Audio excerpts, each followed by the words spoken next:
Hello, guys, and welcome to this week's episode of the Limitless Landscapers podcast. I'm Paula, your host, and today I'm talking all about self-belief.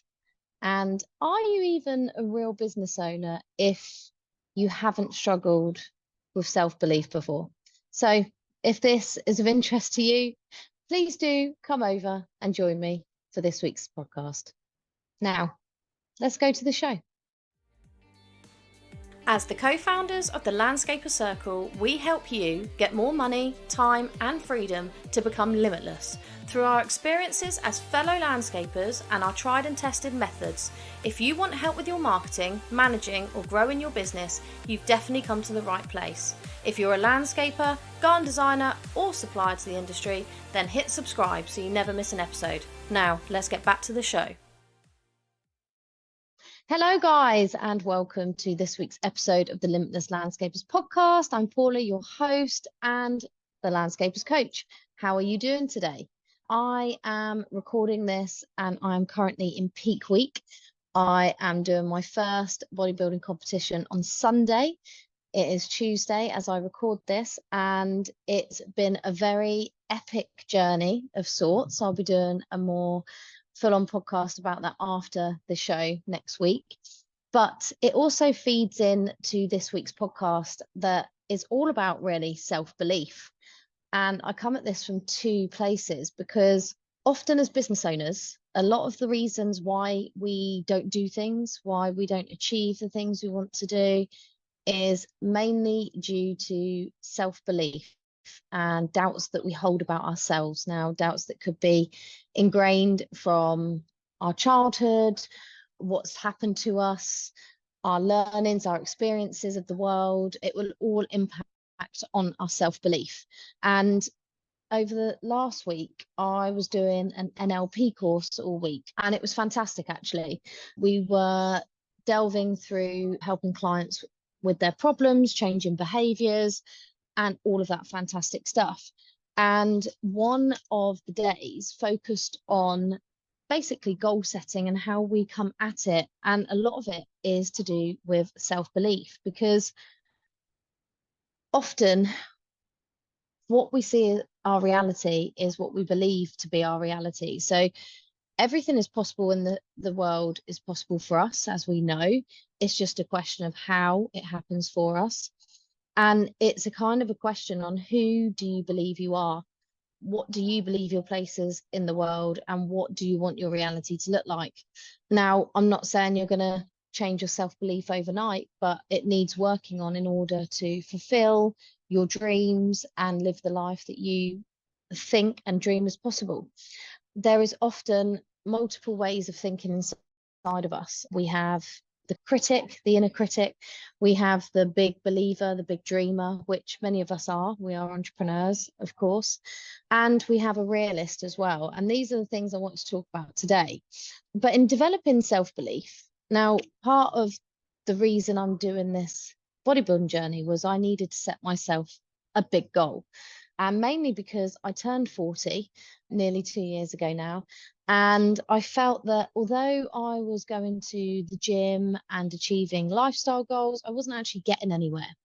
And I needed a big goal to step outside my comfort zone, to grow as a person, to develop as a person, and to change my habits, essentially.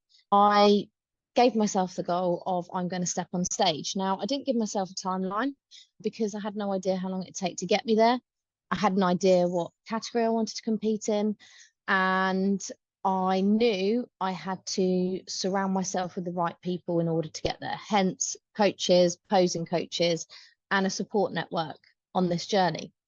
I also knew I needed to change a few habits in my life in order to fully commit to this goal.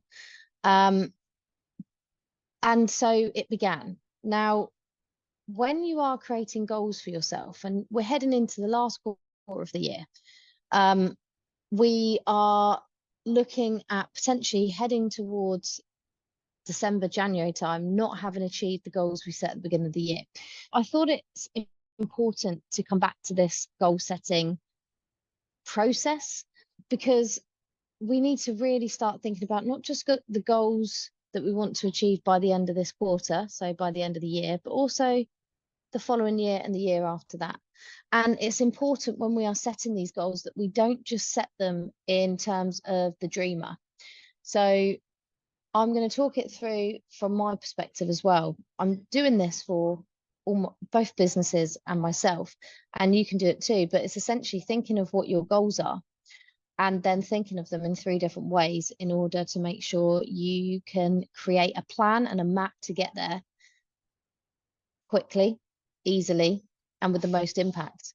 So the big dream goal still is, because I haven't stepped on stage yet, is to step on stage as a first timer, win my class and win the overall. That's the aim for this very first competition. And that is a big goal thought up by the dreamer side of me, the big dreamer, the person that we all have inside of us that goes, yeah, we're gonna become a millionaire, we're gonna do this and this. They have big plans, big dreams. They're often very creative and they dream big. And then you have the second person that you have to run these goals past inside of you, and that's the realist, the one that takes that goal and says, but hang on, how can we do that? So what can we do? What can we do to get there realistically? Now, shall we tone down that goal? Is it realistic in this time frame? Should we extend the time frame to enable you to achieve this goal, or should we reduce the goal down, etc.? So the realist will sense check your goal and give you some ideas of what you need to put into place. So for me, the realist was like, okay, it's your first season. You could absolutely do that. But if you're going to do that, what do you need to do?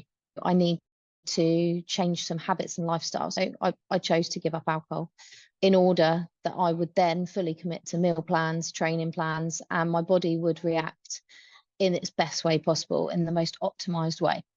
I changed my coach because the coach I had was very much lifestyle focused and we weren't getting any progress together. So I knew I had to change coaches. So I found a new coach to work with. I found a new coach as well that believed in me. That's very important, because if the person you're working with doesn't believe in you, your self-belief will just deteriorate. Whereas if you work with someone who totally believes in you, your self-belief will begin to develop and grow, even if you don't truly believe it at the beginning. I also then thought, I'm going to need time. So I'm not going to make this a next year thing. We're going to go for 18 months to 2 years. And here we are today, 18 months down the line. So that was the realist in me, just sense checking it, deciding what I needed around me and thinking, okay, what's the next part of the plan? That's the next person or character inside of you, or the thought process inside of you, who is the critic. And you need to look at it from a kind of like an unbiased perspective, like a business mentor would look at your business plan and almost pick holes in it. It's checking the plan and not being harsh, not saying, no, that this is rubbish. It's constructive feedback. It's finding the holes, finding the problems, finding the gaps. Now, my biggest gap in this whole goal that I was going to achieve was the fact that I didn't know how to pose. I also had 0 stage presence, and I also am completely terrified of standing up in front of people. And so that was my biggest hurdle. That was the biggest gap. So the inner critic in me was like, how are you going to do this? Are you insane? You need help. Hence why I then took on board a posing coach just to work with me on posing. And that was, and it still is, the biggest struggle for me. It doesn't come naturally. So I have to work on it all the time. So then I made another plan with the critic in mind that was, we need to practice all the time. And my posing coach said to me, she gave me one piece of advice and said, just practice every single day, even if it's for a couple of minutes, just keep practicing and it will come. And she was quite right. And now here we are, about to step on stage this weekend. But essentially, you need to sense check your business plans and your goals for yourself, your business, your life, because sometimes the dreamer can overdream and you have the grand plan. And this has happened to me previously with my business, multiple times in my business. I have a grand plan. It's a great plan in my mind. The dreamers, yes, you got this. But I haven't really been able to execute it very well. Hence, if you've listened to any past podcasts, you'll notice the ups and downs in business. And it's probably down to the fact that I've never really sat in and as my realist or the critic and really thought about, what do I need to get there and how do I make it happen?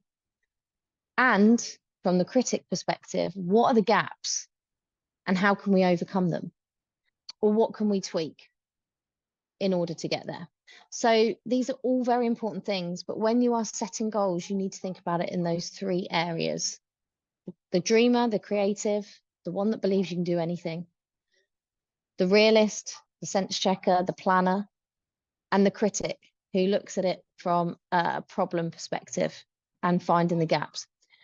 And then what underpins all of this is your self-belief. Now, when I started this bodybuilding journey, I did not look like a bodybuilder. I did not feel like one. I thought it was just insane that I was even thinking of stepping on stage.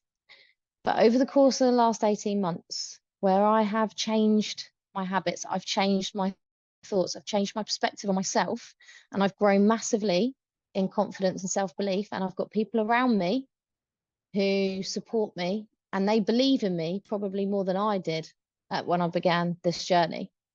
The self-belief has come, the self-belief is there.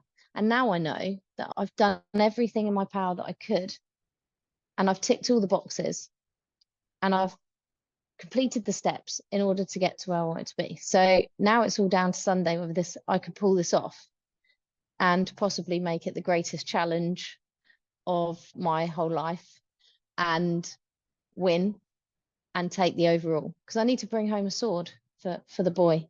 My son wants this overall sword, so that's the aim.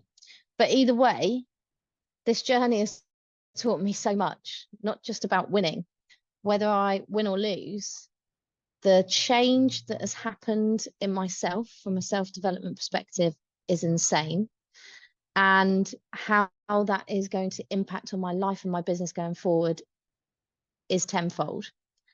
And anyone I work with as well will get the benefit of that, because it's the importance of setting these goals, these big, scary, because I would urge you to think that if it's not scary, if it's not scaring you a little bit, it's not big enough. And then working back to this plan and really preempting any obstacles and gaps before we get there, hence the critic, and putting a realistic plan in place and being able to tweak and amend as we go. That's what I'm doing this week, peak week. My trainer, tweaking and amending my food every single day. I am checking in after every meal to see how each meal affects the way I look, and then she changes the plan if necessary, or not if we're on track. So it's all about tweaking, it's all about keeping on track, and it's all about reviewing as well, reviewing your results. Because if my trainer did not review where I'm at, she'd just keep me on the same, and we would just go into the competition as we are. Whereas at the moment, it's all about getting me to my peak level of condition for the purpose of going on stage, for the purpose of winning. So that's it for today. Self-belief, goal setting, and think about your inner dreamer, realist, and critic. And I will leave that with you. If you have any questions, please drop me an email, follow me on Instagram, DM me, whatever you like. And then I will be back next week to give you a full update after the win on the Limitless Landscapers podcast. So I will see you soon, guys. Ciao for now.